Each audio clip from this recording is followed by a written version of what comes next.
Now I'm going to show you how to make one of my favorite weeknight desserts because it's so easy. It's just 2 pears, a little bit of sugar, and a little bit of water. And we're going to caramelize the pears in a non-stick skillet. And the best part is you need firm pears, which is basically what they sell at the store anyway. So we're going to get started by putting some sugar and some water in a 12-inch skillet. Now, non-stick skillet, because you want the caramel to stick to the pears, not the skillet. So I'm going to add 1/3 cup of water to a 12-inch non-stick pan, and the water will just barely cover the bottom of the pan. That's perfect. Now we're going to add 2/3 cup of sugar. And again, we're making caramel, so I'm just going to add the sugar right to the center of the pan and let it hydrate with that water. A lot of liquid's going to come out of the pears, so that's why it's not very much water. All right, we're going to put this over medium heat, and using a nice clean spatula, you just want to gently stir the sugar into the water. All right, so that sugar is dissolved. I'm just going to let that cook for about 2 minutes and bubble away. And meanwhile, it gives us time to prep the pears, which is very easy. I'm going to peel them. Now, you don't have to peel them, but I think it's nicer if they're peeled. I don't really like the softened peels once they're cooked. So you can use either Bosc or Bartlett pears, and again, they should be really firm to the touch. I mean, not unripe, but definitely firm, because they're going to soften up in the caramel as it cooks. So I'm leaving the stems on. I've washed these pears, of course, because I love how the stem looks on a peeled pear when it's caramelized. I just think it looks pretty. So I developed this recipe about 20 years ago, and it was loosely based on an amazing dinner I had in San Francisco 30 years ago, a restaurant called Alain Rondalie, and that's the name of the chef who owned a little French restaurant. All right, so now I'm having the pears, and you don't have to use a melon baller to take out the core, but I love how perfect that looks. It's just a perfect round core when you do it. You can always use a paring knife, but I just think that looks so pretty. And the caramelized part of the pear goes right around that hole, so it looks kind of modern. Now the recipe, right when I developed it, I said to take out this stem part here with a paring knife. But over the years I've stopped doing that, largely because I love to get it all caramelized and I just tell people to eat around it. My family by now knows. Time to get the pears into this skillet. I'm going to add them cut side down.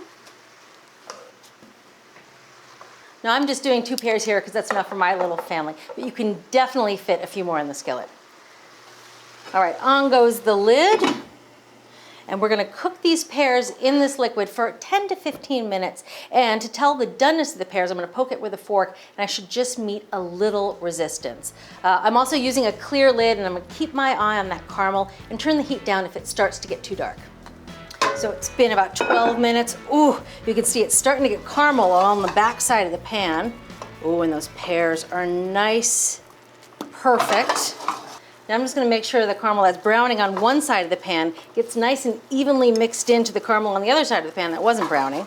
I'm going to cook the pears uncovered until the pears are nice and caramelized on that first side and the sauce has a lovely golden color. That caramel is looking good and brown. Let's take a look at the pears. Look at that. It's beautifully caramelized on the one side. So now we're going to finish by adding a little bit of cream, 2/3 cup of heavy cream. It's going to pour right into the skillet around the pears. And the cream will mix with that caramel and make a lovely caramel sauce. We're going to let this cook for about 3 or 4 minutes or so. Let that cream reduce down and mix with the caramel. I usually wind up basting the pears with the caramel sauce here at the end. Now that's not in the recipe and I don't think it does anything, but I just think it's fun. That looks pretty good. The caramel is a nice deep color. The pears are gorgeously caramelized on the cut side. And that's all it takes. So to serve these, you can put them on a platter and spoon the caramel right over top, or you can go right onto individual plates.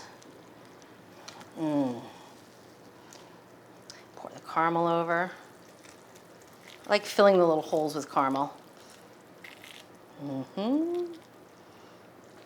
Oh yeah. Last but not least, just to gild the lily a little bit, I like to sprinkle with some salt. So you can season the caramel sauce with salt, which is how it's written in the recipe. But over the years, I've come to just sprinkling some fleur de sel right over the top of the pears. Again, fleur de sel is French sea salt, and it has these lovely big crunchy crystals that with the caramel is a really good texture. And now to taste it. Oh, a little extra caramel on the plate. A like drizzling the caramel around. It's like messy on purpose. Now to taste it. Oh, you can just see how soft that pear is. Buttery. And again, those were rock hard pears to start. It's just so simple, just the pear and the caramel.